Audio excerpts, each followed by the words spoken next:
Hoje eu vou contar um pouco a história do nosso Portal da Luz. O início desse portal, ele tem uma história do idealizador desse projeto, que é o Senhor Divino João Cavion e sua esposa, Eulália Casagrande Cavion, e moravam afastados, onde não tinha hospital, não tinha nada, e o irmão dele, de 7 irmãos, ele era o mais velho, e esse irmão veio a falecer sem conseguir assistência médica, porque eles não tinham como levá-lo a um hospital, e ele acabou sofrendo muito essa dor de ver aquele irmão sofrer sem ajuda e sem condições. Então ele se fez um juramento, que quando ele ficasse mais velho e que ele tivesse condições de ajudar, ele iria então fazer uma instituição para atender pessoas carentes, como ele foi. Para fazer esse projeto todo, é óbvio que precisavam pessoas para vir se juntar a ele. E aí então ele idealizou na cabeça dele de fazer então, além do centro espírita, que foi a nossa primeira construção, o nosso início, ele também tinha a ideia de fazer um centro, então uma escolinha para as crianças, como começou a escolinha Nosso Lar, hoje Centro Assistencial Portal da Luz, A primeira casa foi o Centro Espírita Portal da Luz, depois a segunda foi a nossa escolinha, depois foi feito então o centro de eventos, que está até hoje, sendo um grande auxiliar para podermos então manter a instituição. Meu nome é Isabel, eu coordeno o Serviço de Convivência e Fortalecimento de Vínculos aqui no Portal da Luz, no qual atendemos 80 crianças como meta, dentro do nosso projeto. Meu nome é Irene, trabalho há 17 anos no Centro Assistencial Portal da Luz e é muito bom e gratificante servir eles. Eu sou a Marilei, sou assistente social aqui do Portal da Luz.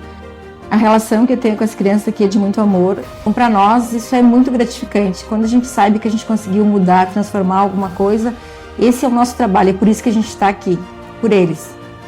E a gente vem aqui trabalhar por amor, a gente se dedica porque a gente gosta daquilo que a gente faz e se sente feliz de poder colaborar um pouquinho no meio de tanta situação dramática como nós estamos presenciando hoje.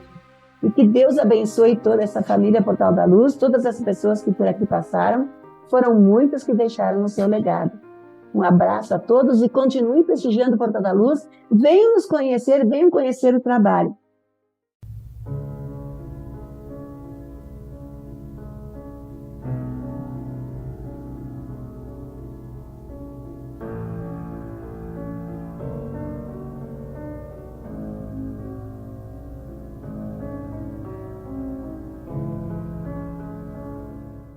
Boa tarde, pessoal. Hoje a temática é sobre imaginação ativa, imagem e fantasia. E a gente tem uma sugestão de leitura, que é o capítulo do Gelson, do livro Conectando Saúde, Ciência, Saúde e Espiritualidade, volume 2, conforme a gente colocou ali no quadro. Ele aborda com certa profundidade esse tema interessante para a gente poder aprofundar. E nós gostaríamos de iniciar falando uma frase de Albert Einstein, que justamente o Gelson cita no texto dele, onde ele fala que a imaginação é mais importante do que o conhecimento. E não sei se vocês lembram, mas nós comentamos no encontro anterior que Jung e Einstein tiveram uma convivência durante alguns anos, especialmente no período em que Einstein estava construindo a teoria da relatividade, o que, de uma certa maneira, influenciou bastante nas teorias desenvolvidas por Jung. E, para quem não conhece, então, Einstein vai provar que até mesmo aquelas coisas que para nós pareciam tão estáveis como tempo e espaço são alteráveis, vamos dizer assim, que o tempo não é medido da mesma maneira em diferentes locais do espaço ou em diferentes velocidades com que o objeto esteja se deslocando. Então, ele mostra, por exemplo, que um objeto que está mais próximo do planeta Terra vai vivenciar o tempo de uma maneira mais lenta do que o objeto que estiver mais afastado do planeta, porque a gravidade vai influenciar. A gravidade do planeta Terra faz o tempo se arrastar mais lentamente. E a velocidade, por sua vez, da mesma maneira, um objeto que estiver se deslocando muito rápido vai sofrer a influência do tempo mais lenta. Então, se deslocando mais rapidamente, o tempo corre mais devagar.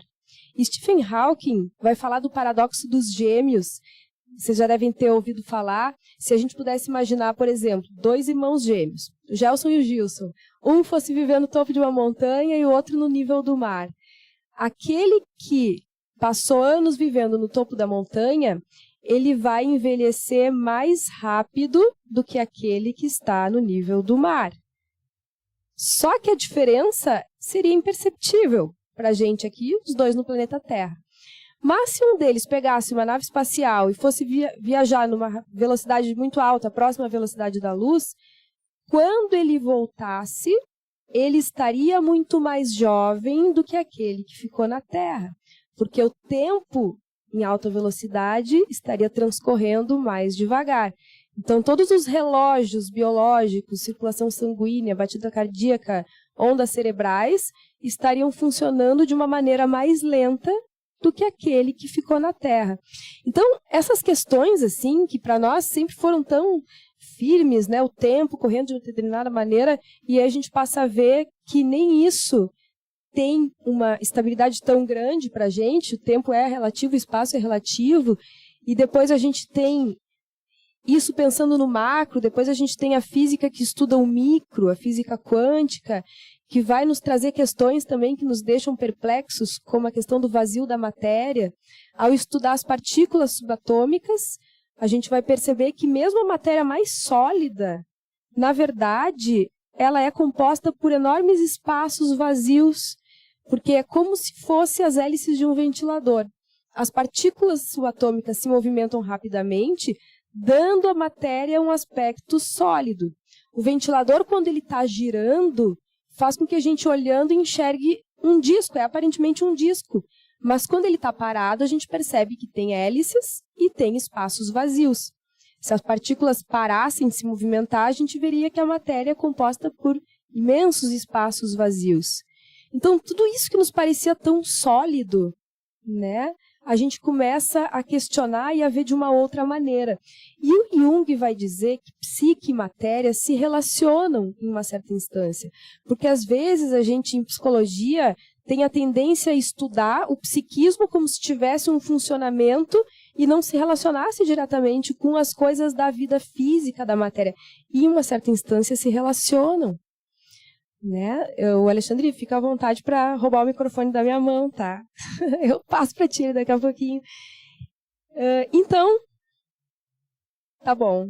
Mas antes da gente entrar propriamente na questão da imagem, da fantasia, eu gostaria de jogar um pouco para vocês, e se puder contribuir também, de uma certa maneira, o que é imagem, o que é fantasia? O que é fantasia, o que é realidade? O que é imagem, o que é realidade? Como é que essas coisas se relacionam? O que vocês pensam? Vocês têm alguma ideia sobre isso que pudessem compartilhar conosco?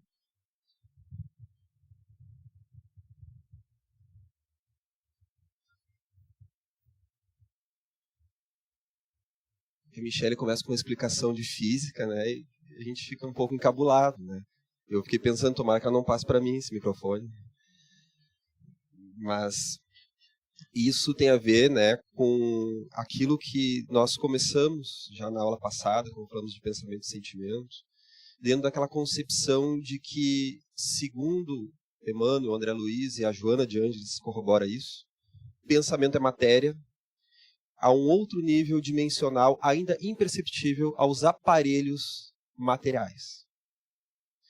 Ou seja, não é por acaso que a psicossomática atualmente tem visto a interferência do pensamento no nosso organismo, nos nossos neurotransmissores. Não é por acaso que a física quântica, em 1900, conseguiu perceber que, conforme nós pensamos nos experimentos acerca do fóton, ele vai justamente se comportar ora como onda, ora como partícula. Principalmente a partir do pensamento do observador, ou seja, o observador influencia. E a partir daí aquela grande divisão entre pensamento e matéria se desfaz, né? Porque nós vemos que o pensamento, agora buscando aí André Luiz, o pensamento, ele influencia tanto no mundo externo quanto no mundo interno. E ele também vai influenciar tanto na dimensão física, aquela que nós chamamos de física, né? Na verdade, que a Michele falou, é energia coagulada, vai interferir tanto na dimensão física quanto na dimensão espiritual. Ele é um elo de dois mundos, né? Então, agora vamos puxar de novo. Vocês pensaram que eu ia escapar da pergunta, né? Essa pergunta da Michele, que é muito instigativa, né? Se pensamento é matéria, se nós interferirmos na matéria, se a matéria não é tão matéria quanto nós imaginamos, ela não é tão estável, tão fixa, né? Ela é uma energia em movimento. O que seriam então os nossos pensamentos, as nossas fantasias?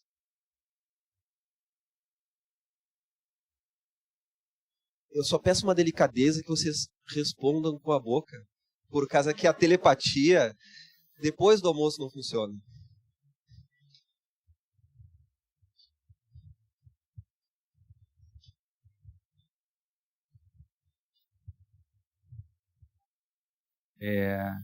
Não, eu não estudei o suficiente as obras do André Luiz, estou no início, né? Mas eu tenho a impressão que o André Luiz que fala muito mais do que o Emmanuel sobre essa parte da matéria, do pensamento, como algo muito mais real, até visível no mundo espiritual do que no mundo do que a gente chama de material, né? Mas essa energia mais condensada. A minha pergunta é assim, em relação ao espírito e o pensamento, a minha dúvida é, o princípio espiritual, talvez eu esteja divagando, falando de alguma coisa separada, mas eu acho assim, o princípio inteligente e a inteligência em si, o espírito e o pensamento nunca ficou muito claro para mim. Para mim, e muitas pessoas às vezes falam, descrevem o pensamento como uma forma de energia, o que eu não concordei assim com algumas coisas que eu li. A impressão que eu tenho assim, é que o pensamento ele é algo que ainda os espíritos não nos explicaram tão bem como o espírito, que ainda não cabe a gente, não existem palavras para descrever exatamente o que é o espírito em si. E o pensamento sairia do espírito, a reflexão, a consciência do espírito, e que agiria sobre formas magnéticas e seria transmitido magneticamente, mas o pensamento ainda não teria uma definição específica, ou tem já uma... Apesar de Emmanuel, André Luiz se adentrarem profundamente sobre a questão do pensamento, tem muita coisa que ainda nos escapa e muitas coisas que ainda não foram reveladas, né? O próprio Emmanuel, eu estava vendo até uma mensagem lá do Haroldo, ele falando sobre isso, do Haroldo Dias, que o próprio Emmanuel, ele estaria ali, enquanto mentor de Chico Xavier, a recém no nível de começar a compreender, a estudar como é que se forma o pensamento. Então, eles não trazem esse dado. O que nós podemos dizer? Né? Que o pensamento ele é uma expressão íntima do espírito, ele é uma expressão onde o princípio inteligente, que é o espírito, traz esse atributo como um dos seus atributos essenciais, ele vai criar um efeito no fluido cósmico universal. Ou seja, a partir do momento que o pensamento deixa o espírito, ele interage. Então há uma ponte entre espírito e matéria. Porque existe o princípio inteligente e existe o princípio cósmico universal. O elemento cósmico universal, melhor. E que a partir do momento que o princípio inteligente, que somos nós, que é o espírito, ele forma o pensamento, nessa engrenagem que nós ainda desconhecemos, ele vai gerar esta, podemos dizer aí, uma espécie de onda. Assim como nós falamos na aula passada, que foi a aula de número 4, né, em que nós falamos sobre a questão das ondas, as ondas longas, ondas médias, ondas curtas, super ultra curtas, como uma expressão do espírito, uma vibração específica. Né?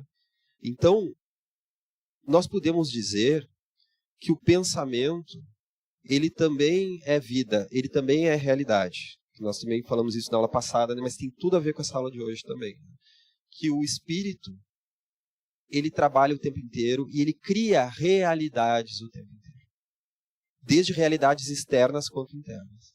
O pensamento, ele é uma matéria também, uma matéria muito mais sutil Tanto que no plano espiritual, aqueles pensamentos que nós produzimos, eles podem ser observados enquanto imagens. Né? Aquilo que a pessoa fica alimentando nas suas ideias, muitas vezes é percebido, é visto como uma imagenzinha próximo à cabeça. E a gente lê André Luiz, que a gente às vezes alimenta esses pensamentos, que eles tomam uma certa forma, que parecem entidades vivas, enquanto a gente fica alimentando aquelas entidades, aqueles hologramas, vamos dizer assim, eles permanecem ali como se tivessem vida própria. Não tem, obviamente, eles são alimentados por nós. Então a gente pode ver que é também um tipo de matéria, ainda mais sutil. Então, dentro disso que a Michele está falando, né, sobre as formas pensamento, nós podemos remeter justamente a essas realidades que o espírito cria o tempo inteiro. Seja a realidade externa, quanto uma realidade interna. Justamente naquele termo, né, a psicosfera, a esfera da psique, psicológica, espiritual, das nossas criações mentais, dos nossos sentimentos, das nossas vibrações, dos nossos construtos mentais, ela está ocorrendo o tempo inteiro, assim como nessa sala, assim como nessa cidade, assim como no nosso planeta. Essa psicosfera está ocorrendo. Então, no livro Os Mensageiros, de André Luiz, eu acho muito surpreendente aquele momento que o André Luiz está se aproximando da Terra, deixando o nosso lar, pela primeira vez a trabalho. E conforme ele vai se aproximando, ele vai começando a sentir coisas, emoções, sensações desagregadoras. Ele vai entrando num estado de determinada confusão. E o instrutor espiritual lhe diz que não se identifique com aquilo, em outras palavras, né? Pois aquela seria a psicosfera emanada do planeta. A psicosfera do nosso conjunto de pensamentos e sentimentos, que no nosso planeta ainda é um tanto desgovernado, um tanto caótico, porque assim como nós já nos aprendemos a nos vestir, a nos comportar relativamente bem em sociedade, relativamente, né? A interagir, a concatenar as palavras, a criar uma civilização, uma cultura relativamente organizada, a nossa casa mental ainda é um tanto caótica. Nós ainda temos muitos capítulos da nossa evolução pessoal e coletiva para conseguir reorganizar melhor através do contributo de muitas encarnações pela frente e reencarnações, né? Através deste contributo nós vamos aprendendo a reorganizar o nosso campo íntimo, a nossa casa mental, a fazer aquilo que o Divaldo chama de uma higiene mental que é tão necessária nesses tempos modernos de excesso de tecnologia. Então ele fala isso, né, que nós estamos interconectados pelo bem e também pelo mal, porque o excesso ele rouba a nossa higiene mental. E daí nós nos adentramos nessa esfera da realidade, aonde as nossas fantasias interagem conosco o tempo inteiro. Com o nosso eu, com aquilo que nós poderíamos chamar do nosso ego. A partir da nossa próxima aula, da aula de número 6, nós vamos explicar melhor esses conceitos, né? O ego, que seria o eu. Não é o egoísmo, que nas doutrinas orientais se referem. Ali é outra nomenclatura. O ego é o eu. É aquilo que eu conheço de mim. É o meu eu consciente, né? Que interage com o mundo, que discrimina, que faz escolhas, que tem uma certa limitação da sua compreensão, que tem uma vontade. Então, essas fantasias estão o tempo todo interagindo com o nosso eu. Então, em termos de psicologia, a gente vai piorando a coisa, né? Quando vocês acham que a coisa está facilitando, nós vamos piorar um pouco, né? Em termos de psicologia profunda, fantasia é realidade. Nós estamos vivendo as nossas fantasias. Às vezes nós dizemos para os pacientes assim, que fantasia é essa que tu está vivendo naquele momento? Tu consegue te dar conta que naquele momento que tu ficou nervoso, que tipo de fantasia te tomou? Então nós não estamos falando nem da fantasia do carnaval, nem da fantasia infantil do Super-Homem, do Batman, do Capitão América. Não estamos falando de uma abobrinha da cabeça da pessoa, nós estamos falando de uma realidade que a pessoa está vivendo. Se eu me adentrar aqui nessa sala, imaginando que todos os colegas aqui presentes contribuindo são julgadores, eu vou estar vivendo uma fantasia que pode se tornar até mesmo persecutória. Uma vez tinha um palestrante espírita, um senhor muito querido, uma pessoa muito legal, que passou por muitas arguras na vida dele, E uma vez ele buscou o consultório me dizendo o seguinte, né? Que ele gaguejava. E isso atrapalhava algumas palestras, ele congelava quando ia dar algumas palestras. Só que ele amava dar palestras. As palestras dele eram boas, eram bem organizadas, construídas com carinho, e ele queria vencer aquilo. Ele me disse assim, que ele só ia ficar tranquilo quando ele pudesse convencer a todos. Eu disse, isso aí é orgulho, né? Tu tá vivendo uma fantasia de grandeza, em que tu tá te fazendo uma exigência divina, ou seja, tu vai convencer a todos. E através dessa arrogância, porque ele não era um cara arrogante, ele era um cara humilde, mas em termos da sua sombra psicológica, tinha uma arrogância não conscientizada pelo seu ego. E que ele botava um ponto quase impossível. Então aquela fantasia estava corroendo a vida dele. E claro, era uma pessoa que havia tido dificuldades, teve uma mãe muito castradora. Então, uma vez ele me disse o seguinte, minha mãe batia na minha boca quando eu queria dar opinião. Eu, que infância difícil. Não foi na infância, eu já tinha uns 30 anos. Então, imagine assim que o desafio, né? Claro que quando nós colocamos algum exemplo aqui, nós modificamos algumas coisas, não estamos expondo a ninguém, nós juntamos alguns casos, né?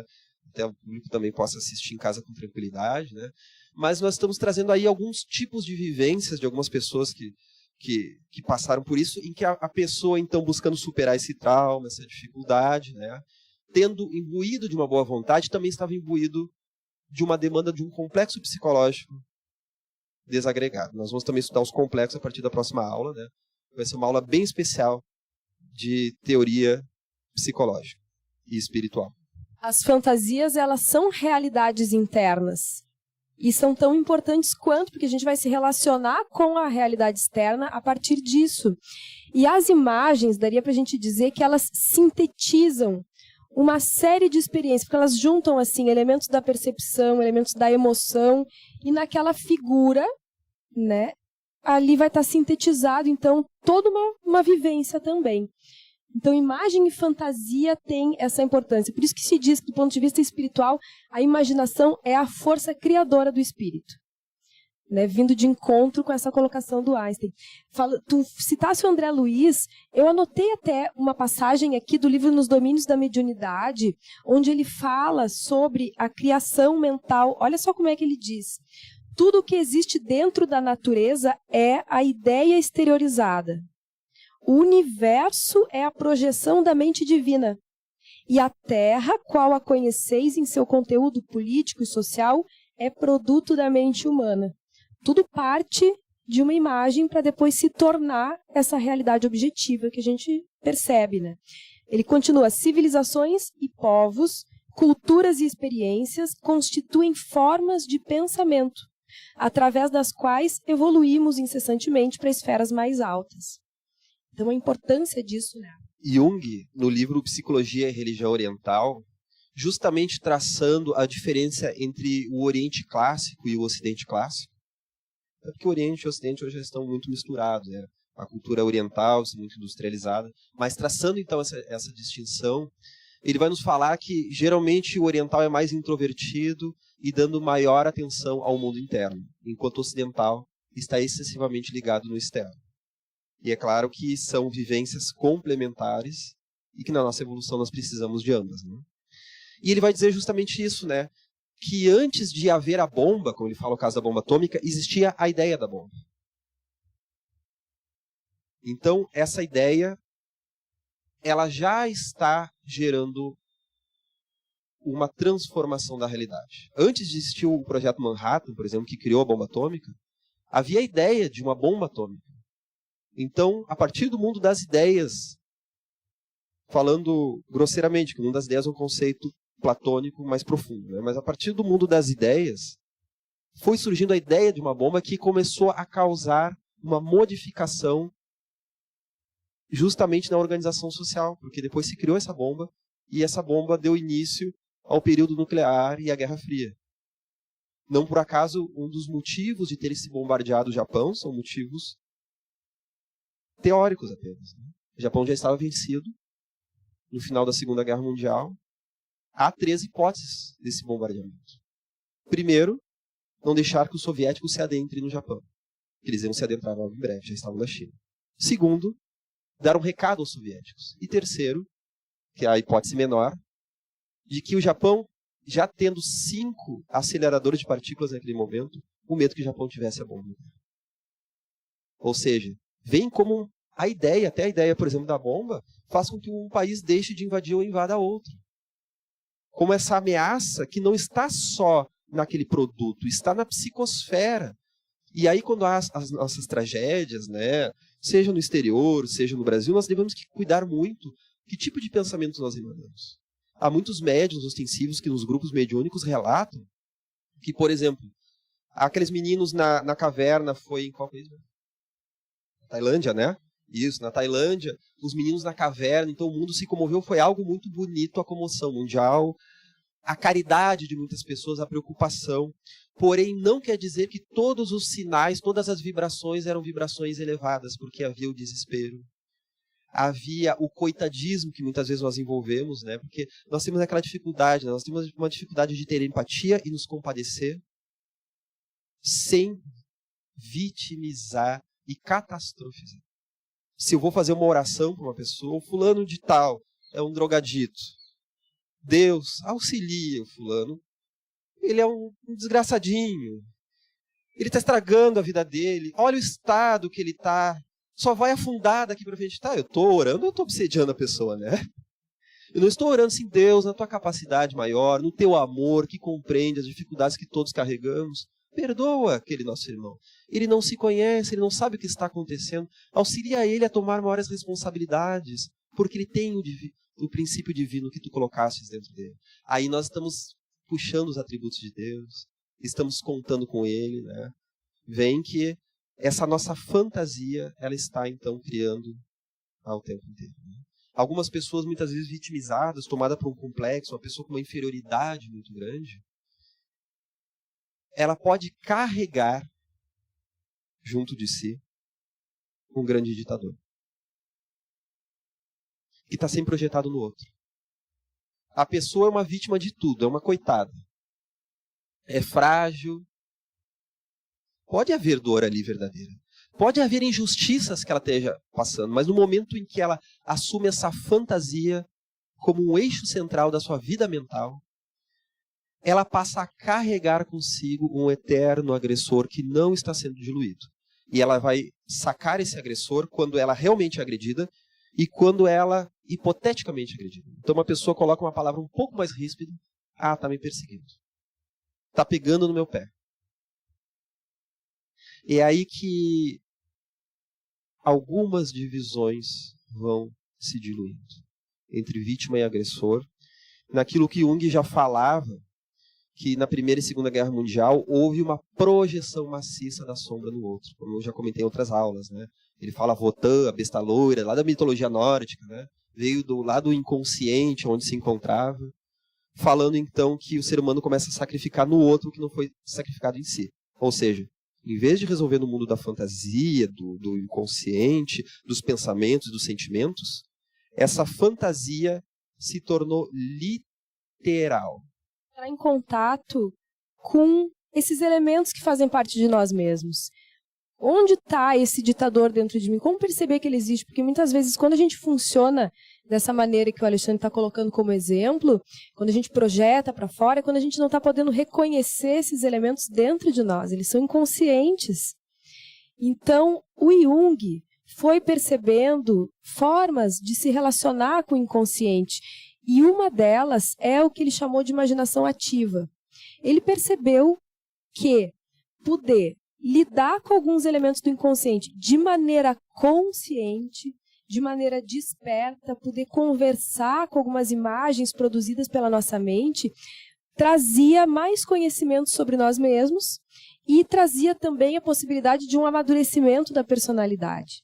Ele coloca, então, nas seguintes fases da imaginação ativa, que é uma prática que ele desenvolvia diariamente na vida dele, que na terapia da psicologia analítica pode ser feita no consultório, mas que todos nós podemos fazer como um exercício num momento de meditação, ou então num momento em que estivermos podendo ter um tempo assim para ficar em silêncio, para ficar olhando para nós mesmos, e isso é muito interessante, nos ajuda a ir percebendo essas criaturas que existem dentro de nós, que fazem parte de nós.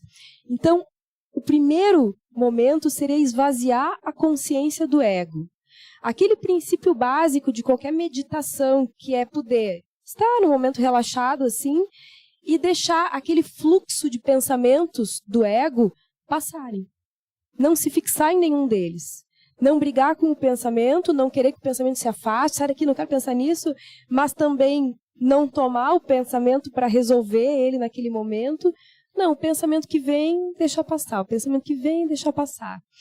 E aí, acolher alguma imagem de uma fantasia do inconsciente, alguma coisa que surgir e se concentrar nela.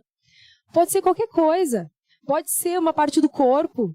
Pode ser um sintoma de uma pessoa que estiver passando por uma doença física e não sabe como fazer para superar aquilo, então pode tornar aquilo uma imagem para conversar com ela. Pode ser qualquer coisa, pode ser um sonho recorrente e se concentrar nela. E aí dar forma àquela imagem.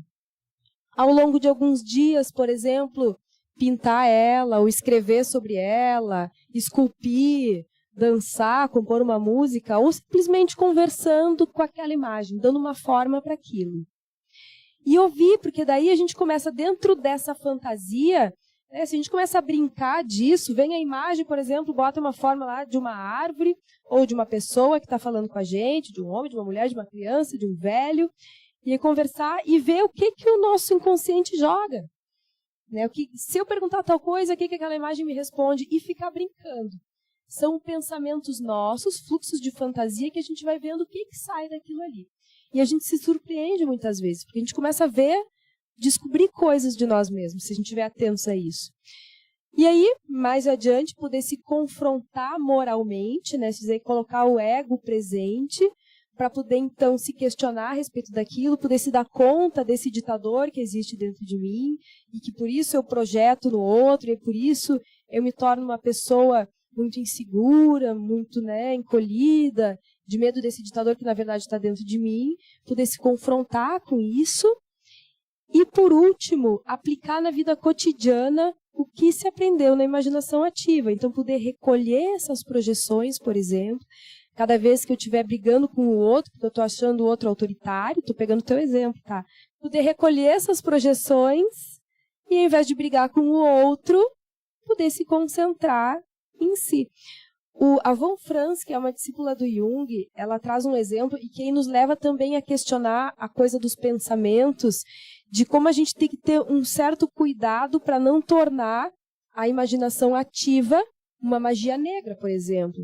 Porque aí tem um exemplo de uma paciente da Von Franz que ela teve um sonho e a partir de um sonho ela relata na terapia dela que ela fez uma imaginação ativa com relação a uma pessoa que tinha incomodado ela, estava com muita raiva, e ela fez a seguinte imaginação ativa, entre 1000 aspas. Se imaginou aquela pessoa que a irritou, sendo decapitada, sendo agredida, etc. e tal, e depois ficou super aliviada de ter dado uma surra naquela imagem da pessoa. Só que aí depois ela teve um sonho, onde ela estava sendo raptada por uma bruxa horrorosa, e ela vai muito assustada para o consultório e conta aquilo. Na verdade, o inconsciente dela deu nome para aquilo que ela fez. Ela estava fazendo uma bruxaria, não era uma imaginação ativa. Porque na imaginação ativa, a gente tem que realmente tirar essa intenção mais do ego, assim, o ego dela se sentiu agredido, ameaçado, e aí se aliviou através daquele exercício supostamente entendido como imaginação ativa. Então, não é isso, é justamente poder abrir mão dessa fantasia egóica e entrar em contato com uma realidade mais verdadeira de nós mesmos. Qual seria o exercício verdadeiro nesse caso? Seria pensar, por que eu me senti tão irritada com aquela pessoa?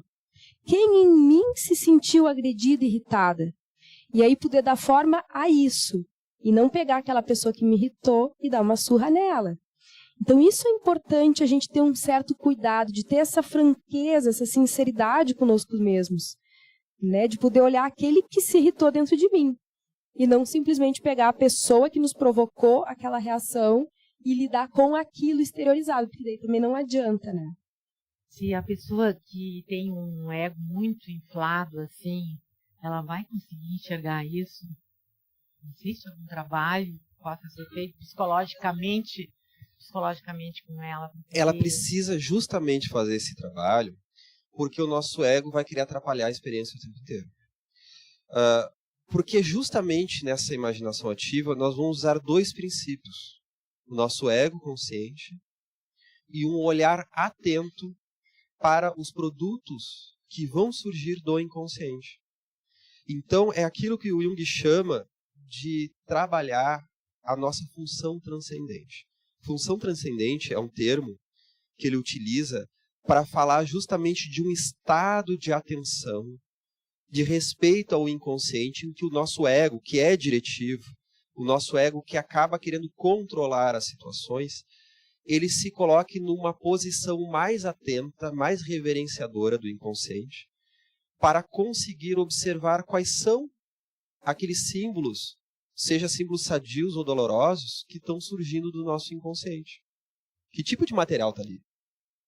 Até porque logo mais nós vamos trabalhar aqui no curso da Joana, que a Joana de Ângeles ela adota justamente uma visão do inconsciente mais próxima da visão junguiana, em que o inconsciente ele traz sentido, ele é teleológico. Ele nos dirige para a integração dos aspectos dissociados da nossa personalidade. Ou seja, é o inconsciente sábio, numa palavra mais popular.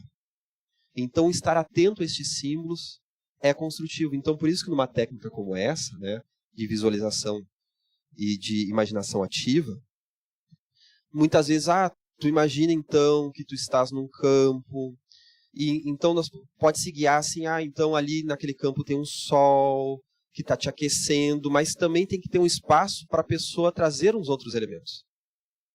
Como é que esse sol, como é que esse campo, quem é que está ali presente, quem é que surge, e a partir daí nós vamos vendo quais são as imagens espontâneas que surgem. Determinada vez eu trabalhei um tempo com um paciente que tinha uma questão, uma ferida muito grande com o paterno, uma ausência do pai, né? E a partir do momento que ele iria viajar e ia para outra cidade, não ia poder manter a psicoterapia, eu trabalhei com ele então um exercício de imaginação ativa em que ele se deparava com uma paisagem muito bonita e naquela paisagem ele conseguia dar a mão para aquela criança interior dele. Ele acalmava aquele menino que estava lá aflito, ele chegava perto daquele menino, ele sentia a angústia daquele menino e que naquele momento ele se sentia imbuído do sentimento tranquilo. Só que sentimento era esse eu deixei com o paciente. Que palavras era essa? Com o paciente. E que naquele momento ele também sentia uma espécie de presença espiritual de alguém mais sábio que lhe ia orientando. E daí depois de abrir os olhos, depois de respirar profundamente, fazer todo o processo, ele foi me contando o que é essa imaginação, foi ele falando. O que é essa figura de um espírito protetor ao seu lado, foi ele falando, o que ele falou para o menino, como é que o menino se comportou, ou seja, o inconsciente dele foi trazendo outros elementos que diziam respeito àquilo que ele precisava viver. Isso que tu estava falando do inconsciente que tem uma finalidade, vamos supor que a pessoa não consiga se dar conta disso, como tu dissesse, né? É uma questão de tempo, porque o nosso inconsciente ele continua jogando, e jogando, e jogando, até que a gente faça consciência. Como nesse exemplo da paciente da Von Franz, ela sonhou com a bruxa. Vamos supor que ela não tomasse consciência da maneira como ela estava se relacionando com aquela imagem, além da bruxa, daqui a pouco ia ter um outro pesadelo que não sei o que, e aquilo vai se repetindo até que a gente se dê conta e recolha essa projeção. E, num extremo maior, que aí a gente diz assim que o inconsciente ele avisa 3 vezes. Na 4ª, ele põe no concreto. Avisou, avisou, avisou, e a gente continua repetindo a situação. Alguma situação objetiva da nossa vida material, vamos dizer assim, se atravessa e faz com que a gente então se obrigue a se deparar com aquilo. Porque os eventos da nossa vida psíquica e da nossa vida objetiva, eles têm uma sincronicidade, eles se relacionam de tal maneira que, e no Espiritismo a gente tem mais recursos ainda para compreender como isso se dá. Eu tropecei numa pedra, aquela pedra também não estava ali por acaso. Aquela pedra tem um sentido que pode me remeter ao entendimento de alguma situação que eu estou passando. Né? Então, isso é muito importante. eu me lembro, teve uma época, um exemplo assim que acho que ajuda um pouquinho a clarear essa coisa da imagem, como ela se repete e como a gente pode se relacionar com ela, porque o propósito é não só que a gente entenda o sentido que aquilo está nos trazendo. A gente não precisa simplesmente interpretar o sentido mais profundo do sonho, mas também se relacionar com aquela imagem. Porque ao me relacionar com aquela imagem, ela vai me trazendo elementos e vai oportunizando uma integração desses elementos psíquicos. Há muitos anos atrás, eu tive uma experiência de um sonho recorrente que ficou me incomodando por vários anos. Era um sonho com um tigre. Eu costumo contar isso na aula para a gente ter como exemplo para estudar essa coisa da imagem. A primeira vez apareceu quando eu estava na última semana, semana de alta da minha primeira análise. Eu sonhei que estava amamentando filhotinhos de leões. Tá, né? Que será que eu estou nutrindo na minha personalidade justamente nesse momento? E o contexto no qual eu estava inserida era de eu já ser espírita, já trabalhar com a mediunidade, mas está inserida num movimento psicanalítico extremamente materialista. E isso provocava uma certa crise existencial de como poder agregar as duas coisas. Não conhecia a Joana ainda, né? Infelizmente, a Joana veio salvar a minha vida logo depois. Mas ok. A partir dali, os leõezinhos se transformaram em tigres e aí os tigres começaram a me incomodar.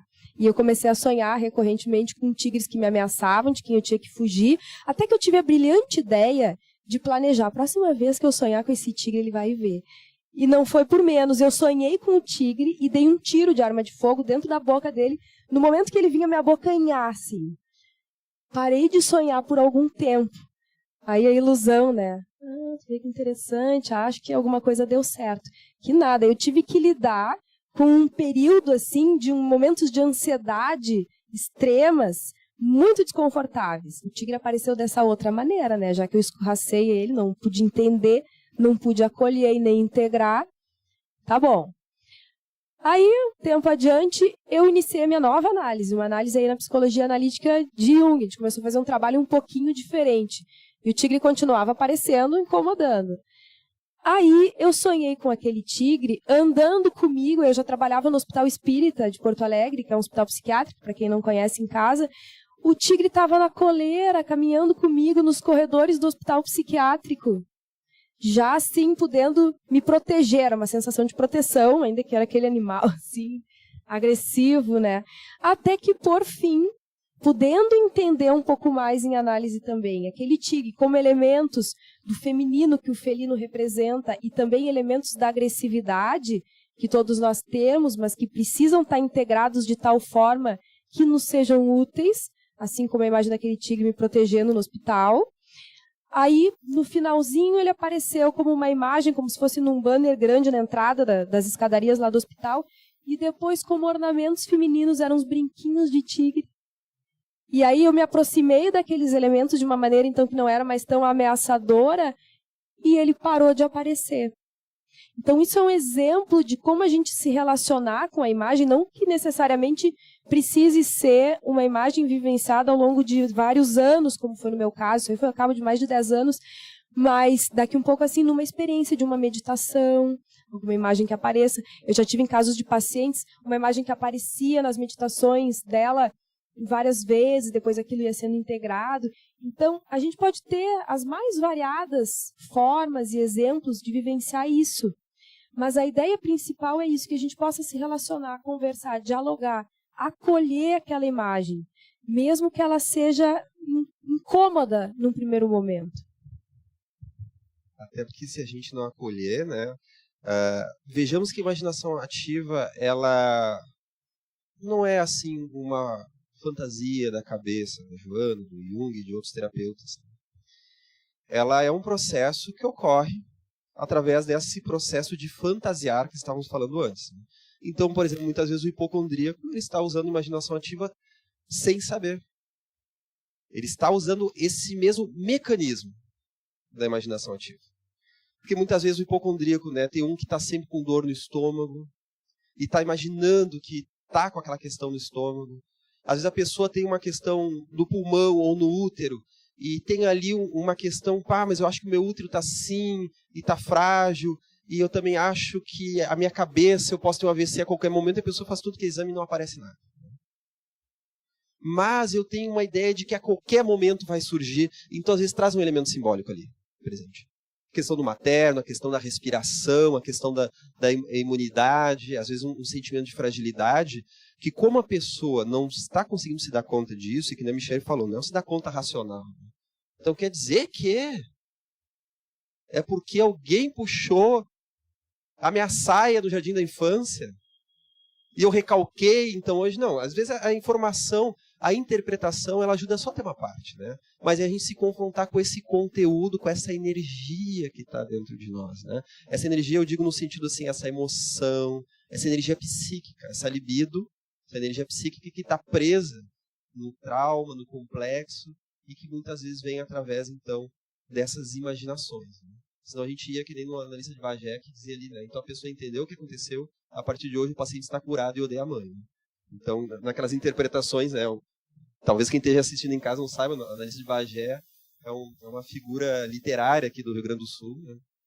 Em que é, digamos assim, um psicoterapeuta meio guasca, né? Meio grosso. E é interessante como Jung vai desenvolver a imaginação ativa. Ele resgata este conceito lá dos textos alquimistas, porque ele vai trazer toda a riqueza psicológica da alquimia, como um processo iniciático, não tanto no período pré-química, né? Porque nós sabemos que em termos de química, a alquimia trazia algumas falácias, mas no sentido psicológico ela falava de algumas coisas verdadeiras. O ouro da alquimia só era o ouro verdadeiro quando era o ouro psicológico, era um simbolismo para determinadas operações que nós vamos fazer em termos psicológicos. E daí o Jung, ele vai passar por uma fase muito difícil da vida dele, principalmente ali depois de 1913, logo depois que ele havia brigado com o Freud, que era um grande amigo seu e colaborador, e ali no início da Primeira Guerra Mundial, que ele estava com aquela hipersensibilidade mediúnica, em que ele vai ser tomado por imagens do seu inconsciente. Então ele via um mar de sangue tomando a Europa. E como um grande psicólogo que ele era, ele já interpretava aquela ruptura de estruturas, aquele mar de sangue como um inconsciente de uma forma caótica tomando conta da vida dele. Ou seja, ele começou a achar que ele estava com uma psicose latente, que ele estava prestes a esquizofrenizar. E daí ele ficou tranquilo quando começou a guerra. E ele se deu conta que ele estava percebendo o inconsciente da coletividade. Claro que dentro dos escritos do Jung, nós vamos até a imaginação ativa. Já nos seus escritos pessoais, nas suas cartas, nos seus relatos, ele vai entrar dentro da esfera mediúnica disso. Mas vamos falar então desses dois aspectos, principalmente da imaginação ativa, mas já sabendo que havia também mediunidade. Né? Ele se cura através de um exercício que ele começa a fazer, de diários e exercícios de imaginação, todas as noites, principalmente, durante a noite, em que ele se encerrava no escritório dele, e ele vinha aquelas imagens muito fortes, e ele não queria acolher porque ele tinha medo, e teve um momento que ele começou a acolher. Ele já havia feito isso na infância, porque perto dos seus 11 anos, houve aquele momento em que ele olhava para uma igreja que estava sendo construída na cidade dele, lá na Suíça, e ele tinha aquele pensamento que ele ficou evitando. Durante 3 dias ele ficou lutando a ferro e fogo contra aquele pensamento que vinha, que era a imagem de Deus defecando em cima da igreja e a igreja desmoronando. Né? E ele luta contra aquilo. Na verdade, depois Jung vai entender que aquela religiosidade muito restrita que o pai dele estava trazendo, porque o pai dele era um pastor em crise existencial e uma crise de fé, que aquilo já não estava sendo suficiente, que ele precisava destruir aqueles muros da igreja para que pudesse relativizar aquele tipo de fé. E o inconsciente dele tentou trazer de várias formas, ele não permitiu e começou a vir aquela imagem destrutiva. Então, ele teve um grande alívio depois de deixar isso ocorrer. E na construção do Livro Vermelho, ele dialoga com vários personagens. É um livro assim de características surreais, de características literárias, em que ele se deixa levar pelo inconsciente, descreve o que vai vindo na cabeça e as imagens que ele vai vendo com os olhos e com a mente. Imagens em que, de repente, ele está no escritório e o chão se desfaz. e ele cai num lodo, e ele começa a tatear e tentar descobrir o que é aquilo, e logo ele vai estar conversando com personagens como o profeta Elias, que na sua visualização seria então pai de Salomé, que é aquela filha do Herodes que manda decapitar João Batista. E olha que interessante, né? Nós já sabemos que Elias reencarnou como João Batista, não sei até que ponto ele tinha esse conhecimento, né? E que ambos representavam partes da sua psique. Elias representava o pensamento racional. Lembrem da aula passada que eu falei de forma muito rápida, né, sobre as funções da consciência, pensamento, sentimento, intuição, sensação. E a partir dessas imaginações ativas ele vai começar a chegar a princípios psicológicos pessoais e universais. Então Elias, depois ele vai se dando conta que o velho Elias que dialogava com ele representava o seu mundo do pensamento, enquanto a Salomé era o mundo do sentimento. E Elias então era aquele velho sábio, dotado de sabedoria, e ele estava negando o sentimento, e Elias vai lhe revelar que ele tinha um caso com Salomé. E ele então ficou horrorizado nesses diálogos mentais, que nós sabemos que tem um elemento mediúnico nesses diálogos mentais, né? Não estamos aqui descartando, é uma das hipóteses que se levanta, nós debatemos sobre isso, né? Mas vamos ver aqui neste momento a questão da imaginação ativa. Foi através do livro vermelho que ele começou a se curar daquela crise existencial, daquela chamada perda da alma que ele estava vivenciando, porque a sua personalidade até então estava neurotizada nos seus 38 anos. Ele era famoso, ele tinha uma baita de uma teoria conhecida no mundo inteiro, ele já era milionário, porém, aquela vida que ele tinha não estava dando conta das suas necessidades e potencialidades inconscientes. E daí ele teve que entrar numa crise muito grande e a saída veio através dessa imaginação ativa.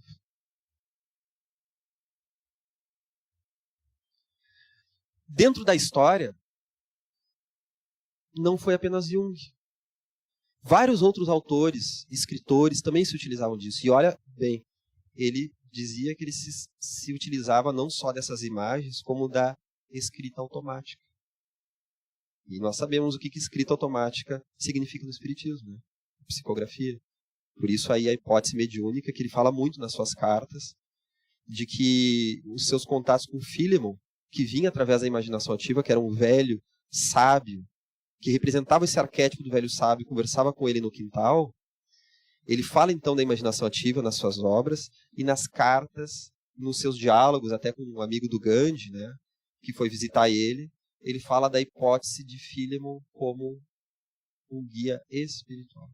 Porque esse amigo do Gandhi, isso está nas memórias dele, no livro Memórias, Sonhos e Reflexões. Quando Jung pergunta para ele quem foi o seu guru, o seu mestre indiano, ele responde que foi o relator do Vedas. E daí o Jung diz, poxa, mas ele morreu há séculos. E o amigo do Gandhi diz, bom, mas é esse mesmo. Então tu estás falando de um espírito? Sim. E esse amigo diz o seguinte, há pessoas que têm pessoas vivas como mestres, e há outros que têm espíritos como mestres, como guru, daquela linguagem hinduísta. E daí Jung diz que a partir daquele momento ele ficou tranquilo, ou seja, ele não estava enlouquecendo. Que Philemon representava para ele esse tipo, então, de vivência de um mestre espiritual.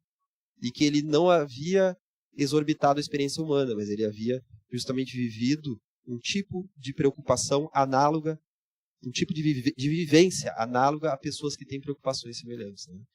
E nós vamos ver que Joana de Ângeles vai utilizar a imaginação ativa em muitas coisas, inclusive dentro daquilo que se chama a visualização terapêutica.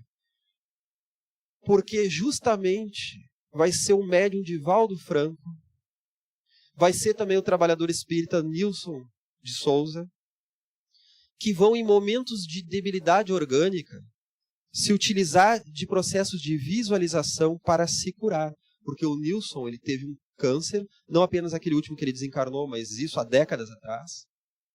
Divaldo teve uma cardiopatia severa e foi dado com algumas semanas de vida. E Joana, então, lhes instruiu, a Joana de Ângeles, lhes instruiu a fazer exercícios de uma meditação dirigida que se chama visualização terapêutica. Elas estão disponíveis na internet, é fácil de acessar, tem CDs à venda também nas livrarias espíritas, que tem as meditações dirigidas, visualizações terapêuticas de Joana de Ângeles, são lindíssimas para quem não conhece, e é muito interessante da gente fazer, da gente pôr em prática, tá ao acesso fácil assim de todos nós. E é interessante que eles conseguiram reverter aqui. O Divaldo, ele relata que aquela cardiopatia era a manifestação de um conflito psicológico que ele tinha mais de 10 anos antes dela surgir, através de uma mágoa que ele achou que havia superado. E Joana de Ângeles disse, tu achou, mas tu jogou para o inconsciente. E ele disse o seguinte, que naquela época que ele passou por algumas acusações, algumas dificuldades, ele chegou a ter, olha o poder da fantasia, ele chegou a ter o pensamento de que caso ele desencarnasse, a grande questão ali, o conflito que estava se gerando com algumas pessoas, seria resolvido. E ele jogou aquilo para o inconsciente. E o inconsciente manifestou no futuro através de uma cardiopatia programada. Né? Então, e vai ser através dessas visualizações terapêuticas, em que nós podemos imaginar, como ela relata, né, na sua série psicológica, que se busca então visualizar uma luz sobre os órgãos doentes. A gente acolhe aquele órgão, né? Imagina uma luz, está com problema pulmonar, está com problema na tireoide, imagina uma luz envolvendo aquele órgão, agradece pela manifestação daquela doença, mas Pai, pedimos que ela possa ser superada da melhor forma. Vamos imaginar um carinho, uma luz. Podemos imaginar, como ela relata, né, luzes sobre os centros de força, aquilo que os hinduístas e yogis chamam dos chakras, né? E André Luiz chama de centros de força. Nós podemos imaginar uma determinada luz correndo nesse centro de força, harmonizando o nosso pensamento, a nossa expressão, o nosso sentir e todas aquelas outras questões correlacionadas. Então é algo que está ao alcance de todos, né? De uma meditação que, ao invés de nós nos colocarmos naquela forma mais receptiva da meditação, nós vamos utilizar esse mesmo mecanismo meditativo para agir de uma forma, então, ativa.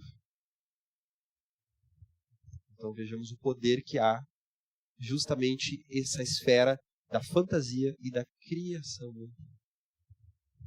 A visualização terapêutica, as etapas dela são mais ou menos assim. Primeiro a gente, para quem não conhece, primeiro a gente faz um relaxamento do corpo físico, né, tranquiliza os pensamentos também, visualiza alguma coisa da natureza, algum ambiente da natureza que promova um relaxamento mental mais profundo, canaliza essa energia que pode ser visualização de uma energia vindo de uma estrela e entrando nos centros de força. Tem também o encontro com algum sentimento de amor muito elevado, o encontro com a imagem de alguma pessoa com quem a gente tem inimizade e a gente esteja ali se apaziguando, pedindo perdão ou sendo perdoado. Depois também com coisas que estejam em conflito, também se visualizando na forma de uma pedra para jogar fora. Essas visualizações são assim, e aí depois retornando, então, ao nosso estado normal, vamos dizer assim, né? Estamos na hora, né? Então nós vamos deixar uma dica, como já estamos em cima da hora. As dúvidas que tiverem, faça a pergunta mentalmente, que nós vamos buscar responder mentalmente. Posta no YouTube, né? Então, nós vamos deixar uma dica, né? Principalmente para as pessoas que acompanham em casa, que busquem então esse material que a Michele falou da Joana de Ângeles e busquem conhecer. Com uma ressalva. A Joana de Ângeles, ela cataloga as visualizações terapêuticas como uma terapia complementar ao espiritismo. Não está no corpo da doutrina, não há contradição entre isso e o espiritismo, como nós estamos vendo, né? Mas ela cataloga, assim como a homeopatia, assim como a acupuntura, os solários, como a própria meditação, ela é muito bem-vinda ao espírito, mas é, sim, uma categoria de exercício complementar. Não é uma técnica espírita, é uma técnica da desobsessão, do passe e tantas outras que já fazem parte do corpo doutrinário espírita, né? Então, na próxima aula, nós vamos adentrar num momento muito importante desse ano, desse curso, que é justamente a estrutura da psique. A partir daí, nós vamos aprofundar ainda mais os correlatos entre psicologia e espiritismo, em que nós vamos estudar alguns termos como self, individuação, consciente, inconsciente, complexos, arquétipos, que vão nos servir para todo o restante do curso. E depois nós vamos ver cada um específico nas suas aulas, certo? Apenas lembrando ao público de casa que nós temos uma periodicidade semanal. As nossas aulas aqui ocorrem nas sextas-feiras e também nas próprias sextas que nós vamos colocar depois as aulas que já foram gravadas algumas semanas atrás. Mas, naturalmente, como nós temos alguns feriados, como aqui nós vamos ter a Páscoa na semana que vem, talvez haja alguma intermitência nessa postagem ao público, mas que logo vai ser mantida, então, as postagens aula por aula, quem está acompanhando de casa, certo? Vamos dar encerramento.